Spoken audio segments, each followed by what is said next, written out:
The title of this episode is The Stupid Kid's Helmet. I'm Jack Lynch. This is being recorded August 25th, 2023. It involved me, Jack Lynch, Mike Lindsay, the manager of Photoresist Department, and Bruce A., the assistant manager in Photoresist.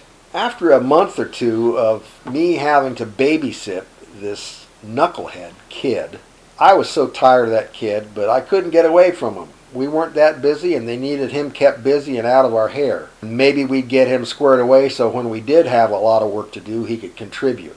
Every time we had work and it involved that kid, it didn't get done right, or it didn't get done at all. I thought I'd get back at that kid. I'd pull a prank on him and make him pay a little bit, just so I could have a laugh. This idea that I came up with was fairly simple, and with a normal person it probably wouldn't have stood a chance to work. But I figured it would work with this guy. So first thing in the morning, I got into the work there, got dressed up in the clean room area, and about 10 minutes late, the stupid kid shows up. Didn't have much for him or me to do there that particular time, but I all of a sudden started acting like I was mad as all get out. I couldn't stand it anymore, the stupidness of all this. The kid's looking at me like, "What's up? What's going on, Jack?" I said, "Oh, it's a stupid idea from Japan. Those guys that own this company in Japan seem to think that we need to wear our protective helmets outside every time we go outside because something may fall out of the sky and hit us." I said, "That's the stupidest thing I've ever heard of. I just can't believe it. I'm not going to do that. No way am I going to do that.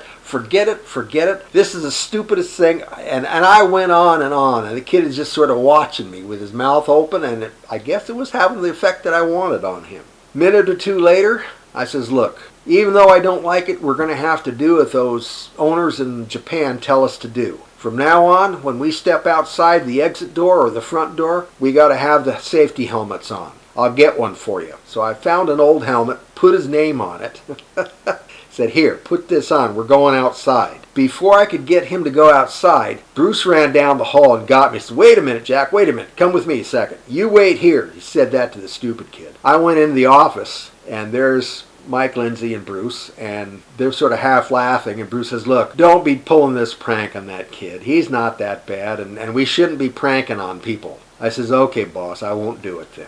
I got out the door closed to the office, and I went down the hall to retrieve the helmet and get on with our work. Bruce came back out in a hurry. He said, "Jack, come on back in here a second." I went back in the office. And this time Mike Lindsay says, "Jack, go ahead, use the helmets."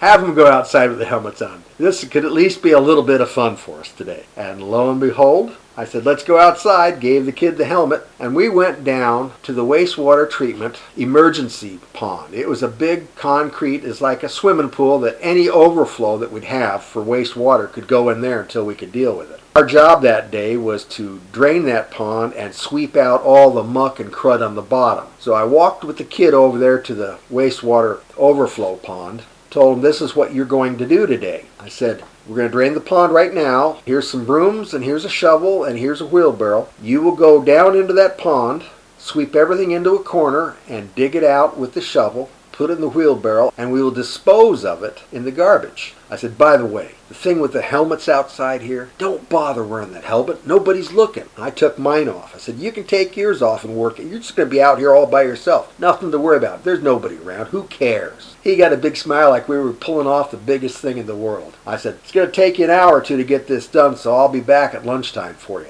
And I left. Bruce was standing with the door half open there in PR, listening to everything that I told this kid. He only waited about 5 minutes after I was gone, and he walked over to the pond. There's the kid, no helmet on, of course, sort of trying to make the broom work, but not getting very far with it. Bruce comes over, and he rages at that kid. "What the hell are you doing without your helmet on? Don't you know you could get hurt out here? Something could come out of the sky and hit you on the head. Don't you remember that there's an order out, a corporate order that says we'll all wear helmets?" Now, Bruce didn't have a helmet on. He was busy talking and yelling at the kid. The kid's vision was gone when Bruce was yelling at him. He was just taking it. Kid put the helmet on. He got busy real quick starting to shovel it up and get the crap out of there. Bruce went back in, told Mike about it. 3 of us are standing there laughing and looking out the door there every now and then just to watch the kid. I'd go back out. The kid's got the helmet on. He's wearing, "Take that off. Bruce won't be out again until 3 o'clock this afternoon." Kid's smiling. He takes off the helmet. I go back into the office. There's Bruce right out the door, nailing that kid again. Bruce knew that he'd done a good job on that kid because the last person to go out that door to check on the kid, just to look outside, there was Mike Lindsay. The kid his ears were tuned to the sound of the door opening. When he saw the door open, there was Mike Lindsay standing there. He real quickly got that helmet and put it back on. Mike was laughing his butt off and just ran back into the office to get out of sight and sound of this little prank. It worked pretty good. Mike and Bruce did a hell of a good job helping me out with that prank.